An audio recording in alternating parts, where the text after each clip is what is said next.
ये तस्वीरें उन बच्चों की हैं जो आंदोलनकारी हैं, आंदोलन जीवी नहीं है। इन्होंने मुझे लगता है जिंदगी में कभी इस तरीके से कोई आंदोलन अटेंड नहीं किया हो। ये तो सिर्फ हिसाब मांगने आए थे,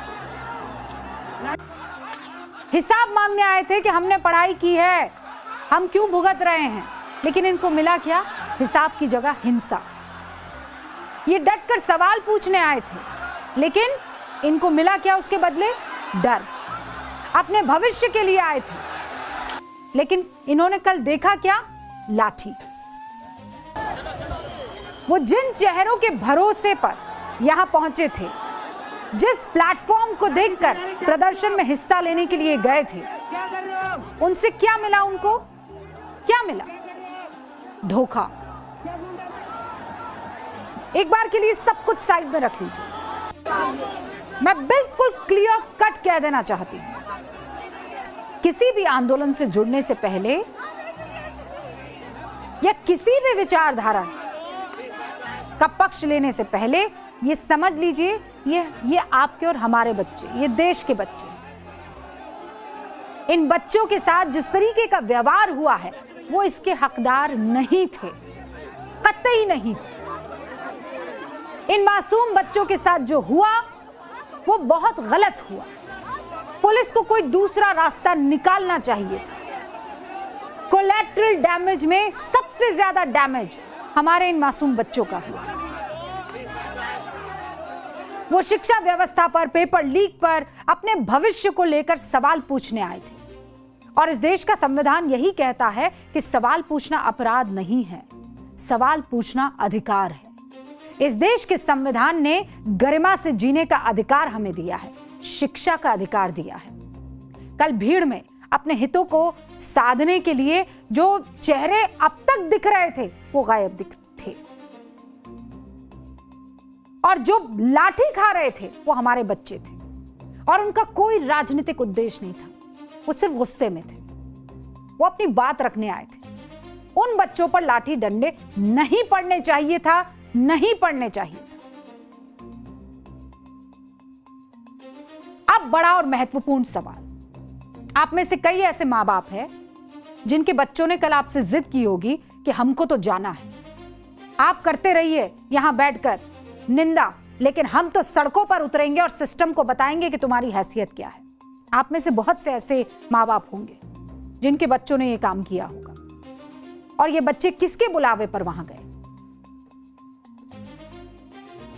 ये किसके इंस्पिरेशन के तहत वहां हक की आवाज बुलंद करने के लिए गए?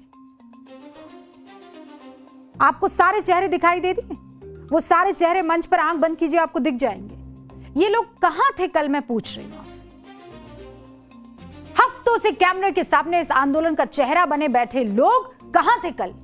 और यह सवाल इसलिए जरूरी है क्योंकि आंदोलन की राजनीति में एक पुराना खेल है, भीड़ जुटाओ, चेहरा आगे करो, और जब टकराव की घड़ी आए तो पर्दे के पीछे चले जाओ। भीड़ में मासूम और जोशीले छात्र पिसते हैं तो पिसने दो, जाहिर है हम उनको ढाल बनाएंगे और मोर्चे से चुपचाप खिसक लेंगे। इसीलिए हम कह रहे हैं, हमारे बच्चे लाठी खाए और तुम बर्गर। वाह, हमारे बच्चे आंसू गैस की जलन से तड़पे और तुम सुरक्षित खड़े होकर किसी ट्रक में शांति के कबूतर उड़ाओ। ये ढोंग नहीं तो और क्या है? आंदोलन का सारा बोझ देश के बच्चे अपनी पीठ पर उठाए, क्रांति का सारा क्रेडिट तुम अपनी झोली में ले जाओ। इसे सहूलत की राजनीति कहते हैं, और आज इसका पर्दाफाश होना जरूरी है। कल पूरे प्रदर्शन के दौरान बच्चे जो हैं वो पूछते रहे कि समझ नहीं आ रहा कहां जाए, क्या करें। सीजेपी लीडरशिप का इंतजार करते रहे, कोई आया ही नहीं, कोई दिख ही नहीं रहा। गजब आदमी है। कोई आदमी बर्गर क्यों खाता है? क्योंकि उसको खाना है। तो भैया, तुम पूरा टाइम वहां स्टेज पर मौजूद थे, लोगों को कह रहे थे क्रांति लाओ, क्रांति लाओ, और जब क्रांति का वक्त आया तो विश्रांति, बर्गर वाली क्रांति। और फिर इतनी हिम्मत के वापस बर्गर खाकर आप उन तमाम बच्चों को ये कह रहे हो कि तुम अंधभक्त हो। अब बच्चों ने आवाज बुलंद की तो ये बन गए सीजेपी के पूर्व प्रवक्ता। पूर्व क्यों? क्योंकि भैया इनको हटा दिया अपने पद से। पार्टी ने ये वीडियो आने के बाद कहा कि रिजाइन दे दो। कहा मैं क्यों दूं रिजाइन, मुझे लगता है मैंने कुछ गलत नहीं किया। ये जो ओवर कॉन्फिडेंस सर पे सवार है ना, भूत सवार है। तो फिर क्या किया? कहा ठीक है भैया, हम ही आपको निकालते हैं। तो ये तो कॉकरोच की स्थिति है, कॉकरोच जनता पार्टी। जंतर मंतर पर युवा वहां इंतजार कर रहा है कि कोई ऐसा पहचाना चेहरा है जो हमको लीड कर सके। तो भैया बर्गर खा रहे थे। जंतर मंतर से वापस लौट रहे कुछ युवाओं ने जब इनसे सवाल किया तो चुपचाप निकल लिए, और उसके बाद गाड़ी में बैठकर चारों गाड़ी के दरवाजे लॉक करके बोल रहे हैं बर्गर क्यों खाते हैं? क्योंकि भूख लगी।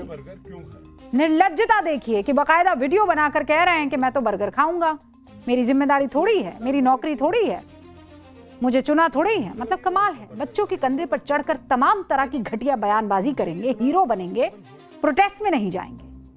अब देखिए अभिजीत दीपके इंस्टाग्राम पर कॉकरोच जनता पार्टी बनाई, 24 मिलियन फॉलोअर पाए, अमेरिका से भारत आए, यहां आकर सोनम वांगचुक से 20 दिन का अनशन भी करवा दिया। लेकिन जब बारी आई फ्रंट से लीड करने की तो ठीक उसी वक्त गायब हो गए जब छात्रों को सबसे ज्यादा उनकी जरूरत थी। हाँ गायब हो गए, मैं सोच समझ कर कह रही हूं। ये गाड़ी के एकदम पीछे कहीं खड़े हो जाना, इसे गायब होना नहीं तो क्या कहेंगे? दीपके के सपोर्ट में आए प्रदर्शनकारी आरोप लगा रहे हैं। पहले तो उन्होंने खूब नारेबाजी की, लेकिन जब गहमा गहमी की स्थिति बनी तो दीपके ट्रक में चढ़कर गायब हो गए। सौरभ दास, आशुतोष रांका, सीजेपी के ये दो और चेहरे जो कल जेपी नड्डा से मुलाकात करने गए। सुबह 11:50 पर दोनों जेपी नड्डा से पहली बार मिले। 11 बजे जंतर मंतर में प्रदर्शन के दौरान हिंसा शुरू हो गई। शाम 4 बजे इन्होंने याचिका सौंपी और इसी दौरान जंतर मंतर से बवाल और हिंसा की कई तस्वीरें आई। यानी ये भी उस वक्त ग्राउंड जीरो पर मौजूद नहीं थे। इन्होंने कहा हमारे फोन छीन लिए, हमें वहीं बैठा दिया गया, हमें वहां से हिलने ही नहीं दिया। और ये तब जब उनसे पूछा गया कि भैया वेयर वर यू, हमारा टाइम वेस्ट कर दिया जेपी नड्डा ने, हमें बैठा कर रखा, फोन जब्त कर लिया। जबकि साफ दिख रहा है कि दोनों के फोन उनके पास में मौजूद हैं। ध्यान से देखिए, कल के प्रदर्शन में जब प्रदर्शनकारी इधर उधर भाग रहे थे तो इनमें से कितने लोग उस वक्त वहां थे बताइए? किसी का वीडियो आपको दिखा? अगर दिख रहा है तो प्लीज हमें भेज दीजिए, हम कल दिखा देंगे। हमें अब तक तो नहीं दिखा। कोई सामने आया? उत्साह बढ़ाने सबके सब आए। ये देखिए, दांत चबा चबा कर डिसेंट वॉइस ऑफ पीपल, आजादी आजादी, बोल के लब आजाद है, हेलो हाउ आर यू।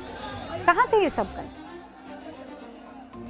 हर जोर जुल्म की टक्कर में संघर्ष हमारा नारा है। सिर्फ नारा है? जब जोर जुल्म से टक्कर लेने के लिए आपकी जरूरत थी तो कहां थे आप? सब भाग गए। लाठी डंडे खाने के लिए बच्चों को आगे कर लिया, एक को नेता नहीं। कल जंतर मंतर में 118 से ज्यादा पुलिसकर्मी घायल हुए। जानते हैं आप, कई महिला पुलिसकर्मियों को चोट आई, 60 से ज्यादा प्रदर्शनकारी घायल हुए, 15 से 20 सरकारी गाड़ियों को नुकसान पहुंचाया गया, 200 से ज्यादा लोग घायल हुए, 70 प्रदर्शनकारियों को हिरासत में लिया गया। एक बच्ची की हालत बहुत नाजुक बताई जा रही है। अब पुलिस मुकदमे दर्ज कर रही है और बीएनएस की कई गंभीर धाराओं और आर्म्स एक्ट के तहत केस दर्ज किया गया है। सबको पता है किसी नेता या नेता के साथियों के खिलाफ मुकदमा दर्ज नहीं होगा, सब जानते हैं। मुकदमा जो है उनके खिलाफ दर्ज होगा जिन्हें भीड़ बनाकर उपद्रव के बदरंग तस्वीरें रंगी हुई देखिए। और अब तो वादा भी किया गया है कि लीगल हेल्प भी मिलेगी, और यह वादा अरविंद केजरीवाल ने किया है एक नंबर जारी करके। प्रदर्शन को ट्रेंड में लाने के लिए हिंसा वाला ट्रेड अपनाने की तस्वीर सामने आई। यह तस्वीर नहीं आनी चाहिए थी। मुद्दा क्या था आप बताइए? शिक्षा का एक जन आंदोलन जब जन्म लेता है तो वजह क्या होती है? असंतोष, और असंतोष के साथ विचारधारा का मिश्रण। इस आंदोलन में असंतोष तो कूट कूट कर भरा था, लेकिन विचारधारा नदारद थी। दीपके ने इस बहती गंगा को पहचाना और असंतोष को तो एक मंच दे दिया, लेकिन चैनलाइज नहीं किया। यह पूरा आंदोलन शिकायतों का एक ऐसा मेला बनकर रह गया जहां हर नाराज गुट अपना अपना एजेंडा चला रहा था।